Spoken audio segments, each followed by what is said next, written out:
नमोस्तोचार श्री निर्मला काला आपके श्री चरणों में अपनी शंका रख रही हैं।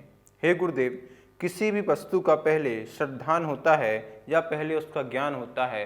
कृपया आगम के अनुसार मेरी शंका का समाधान करें। श्रद्धान और ज्ञान दो बातें हैं। देखिए, यदि सम्यक दर्शन हो गया तो सम्यक दर्शन पूर्वक ही सम्यक ज्ञान होता है, लेकिन ये सम्यक दर्शन नहीं है तो उसके पहले पाया जाना बोलो जो ज्ञान है, वह जो ज्ञान है मिथ्या से सहित होने के कारण मिथ्या ज्ञान कहलाता है।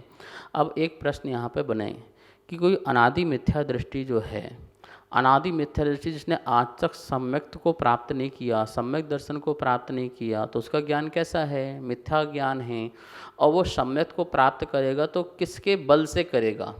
ये तो निश्चित है कि ज्ञान से बल से ही वह श्रद्धान को प्राप्त करेगा, लेकिन वो जो ज्ञान है वो ज्ञान जो है उसका अभी ज्ञान सम्यक ज्ञान नहीं है। पर वो ज्ञान कैसे प्राप्त करेगा फिर? तो देखिए, अनादि मिथ्या दृष्टि जीव जो है किसी गुरु महाराज की देशना लब्धि को सुन करके उसके परिणाम में क्या हुआ? कषायों में अंतर आया, मंद कषाय हुई।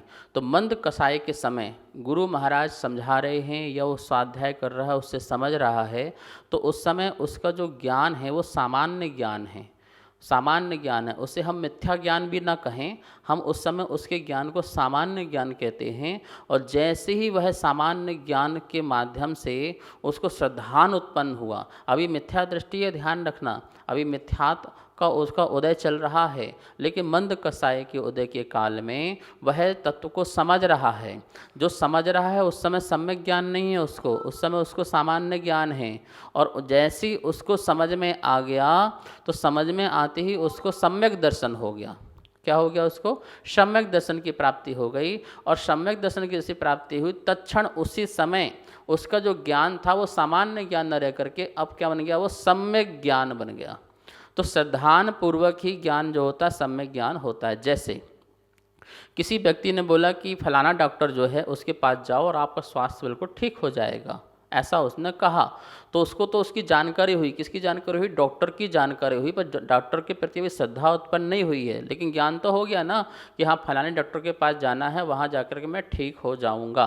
और जैसे डॉक्टर के पास गया और डॉक्टर को देखा, डॉक्टर को नॉलेज को देखा, डॉक्टर की दवाई को खाया और ठीक हो गया, तो उसको श्रद्धान हुआ, ओहो सच बात है, यही डॉक्टर ही अच्छा है और मुझे तो बिल्कुल विश्वास हो गया है कि यही मुझे ठीक कर सकता है। जैसे ही श्रद्धान हुआ तो तत्क्षण ही उसका जो पुराना ज्ञान था जिसको बताया गया था कि ये डॉक्टर बहुत अच्छा है, वो कन्फर्म हो गया। अब उसका जो ज्ञान है वह ज्ञान बिल्कुल कन्फर्म हो गया, अब श्रद्धान पूर्वक ज्ञान हो गया। अब कोई व्यक्ति कभी भी कुछ भी कह दे, वो डॉक्टर, अरे भैया क्या कहें, वो डॉक्टर तो बहुत ही बढ़िया है। क्यों? अब उसको श्रद्धान पूर्वक ज्ञान हुआ है, तो श्रद्धान पूर्वक ही ज्ञान ही सम्यक ज्ञान बनता है।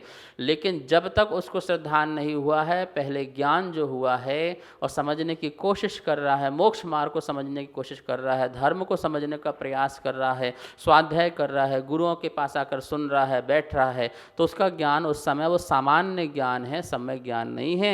श्रद्धान पूर्वक होने के बाद ही उसका सामान्य ज्ञान भी कैसा हो जाता है? सम्यक ज्ञान हो जाता है। जैसे गौतम गणधर को जो जिस समय वह मिथ्यात्व काल में थे तो उनको बहुत ज्ञान था, बहुत ज्ञान था, तो सामान्य ज्ञान तो बहुत था उनके लिए। जब मंद कषाय में उन्होंने भगवान के पास गए तो उनको श्रद्धान उत्पन्न हुआ, तो श्रद्धान होते ही उनका जो सामान्य ज्ञान था वो सामान्य ज्ञान में उन्होंने सब कुछ ठीक कर लिया और वही उनका सम्यक ज्ञान रूप में प्रकट हो गया। ठीक है ना? तो श्रद्धान पूर्वक ही ज्ञान सम्यक ज्ञान कहलाता है। नमोस्तोचार श्री अर्पित जैन राजगढ़ से आपके श्री चरणों में अपनी शंका रख रहे हैं।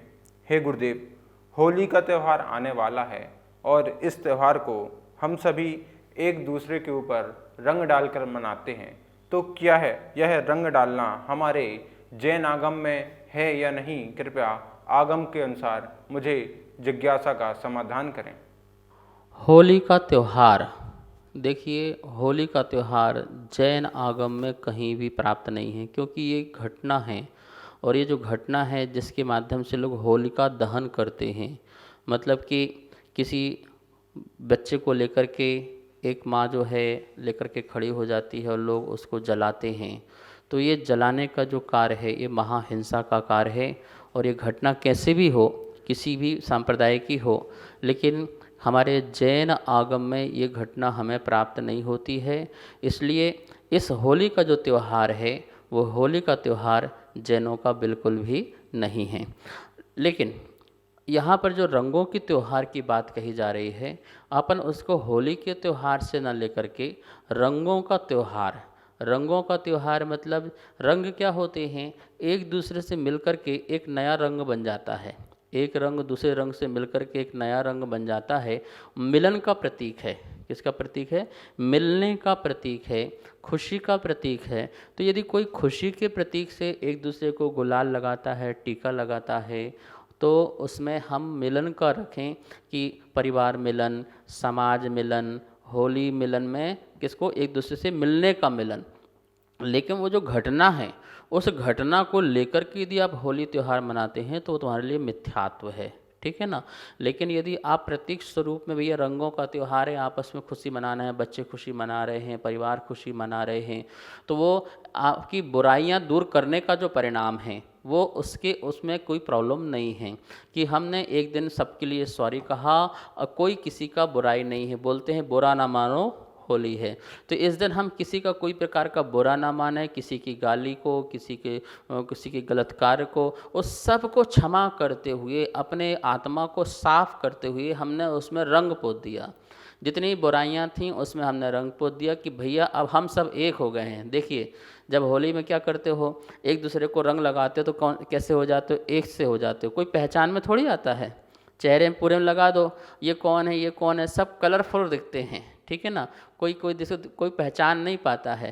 तो इसी प्रकार से हम दोनों के अंदर की जो कसाएँ हैं भैया अब वो समाप्त हो गई हैं। तो रंगों का त्यौहार मनाना भी है तो उनसे ज़रूर जाके मिलाना जिनसे आपकी बुराइयां चल रही हों, जिनसे आपका द्वेष चल रहा हो, जिनसे आपका बोलचाल नहीं चल रहा है, जिनसे आप लड़ लिया है, झगड़ लिया है, जिनका उठना बैठना नहीं है। तो यदि सच्चा मनाना है रंग का त्यौहार तो आप उनके पास जाना, आप उनको लगाना, वो आपको लगाएं, ठीक है ना। और कोई रंजस नहीं निकालना होली के दिन। कोई रंजस निकालते हैं, कोई तेजाब डाल देता है, कोई केमिकल वाले रंग डाल देते हैं, तो अपना और भड़ास निकालने के लिए इस प्रकार से कार्य नहीं करना। तो आप ये ध्यान रखिए, जैन आगम के अनुसार तो कोई भी रंगों का त्यौहार नहीं है और कोई होलिका दहन का भी त्यौहार बिल्कुल भी नहीं प्राप्त होता है। असली होली खेलना है तो आप मुनिराज बन जाओ, असली होली खेलना है तो मुनिराज बन जाओ। क्या बोलते हैं? होली खेले मुनिराज अकेले वन में। वन में जाकर के मुनिराज अकेले होली खेलते हैं और क्या करते हैं? कर्मों की होली, कर्मों की होली मतलब कर्मों को जलाने का कार्य करते हैं, तपस्या करते हैं, साधना करते हैं, त्याग करते हैं, जिससे कर्म जो है जल करके नष्ट होने लग जाते हैं। और 10 धर्मों का रंग बना करके, किसका रंग बनाते हैं? वो 10 धर्मों का रंग बनाते हैं, 12 तपों का रंग बनाते हैं और उस रंग से अपनी आत्मा को ऐसा रंगाते हैं कि वह जो कर्म हैं वह कर्म शांत हो जाते हैं, कर्म नष्ट हो जाते हैं। तो असली होली मनाना है तो आप लोग मुनि हो जाइए। और यदि संसार में रह रहे हैं तो व्यवहार में, समाज में बना रहे हैं तो रंगों की होली में आप अपनी कसायों को जला देना, अपने विद्वेष बैर भाव को जला देना, तो वो आपकी असली होली होगी। लेकिन होलिका दहन का अनुमोदना कोई भी ना करे और ना कोई जाए, ना ही उसमें किसी प्रकार की अनुमोदना हो, क्योंकि उसमें साक्षात पंचेंद्रीय जीव को जलाने का पाप लगता है। यदि आपने पंचेंद्रीय जीव को जलाने का पाप अपने सिर में लिया तो वहाँ आप महाहिंसक होंगे और ऐसे परिणामों से आपका नरक आदि का भी बंध बन सकता है। सभी को सादर जय जिनेन्द्र। आप नित्य आगमधारा संकट समाधान पूज्य गुरुदेव के मुखारबिंद से सुन रहे हैं और अपनी शंकाओं का आगम के अनुसार समाधान पा रहे हैं। और पूज्य गुरुदेव की 6 डाला की पाठशाला भी आप आदिनाथ टीवी चैनल के माध्यम से नित्य देख रहे हैं और घर बैठे स्वाध्याय कर रहे हैं। अगर आपको पाठशाला संबंधित कोई भी शंका आपके मन में उत्पन्न हो रही है तो आप हमें नीचे दिए गए नंबर पर भेज सकते हैं और अन्य सभी शंकाएं हमें भेज सकते हैं और आपको उन शंकाओं का आगम के अनुसार समाधान प्राप्त होगा पूज्य गुरुदेव के मुखारविंद से और आदिनाथ टीवी चैनल के माध्यम से। आप इस कार्यक्रम के पुण्यार्जक भी बन सकते हैं और पूरे देश में अपना नाम प्रसारित करा सकते हैं। अगर आप इस कार्यक्रम के पुण्यार्जक बनना चाहते हैं तो हमें नीचे दिए गए नंबर पर संपर्क करें। 1 महीने के लिए 11,000 रुपये की राशि के माध्यम से आप पुण्यार्चक बन सकते हैं और अपना नाम आदिनाथ टीवी चैनल के माध्यम से पूरे विश्व में प्रसारित कर सकते हैं। जय जिनेंद्र। इस कार्यक्रम के पुण्यार्चक थे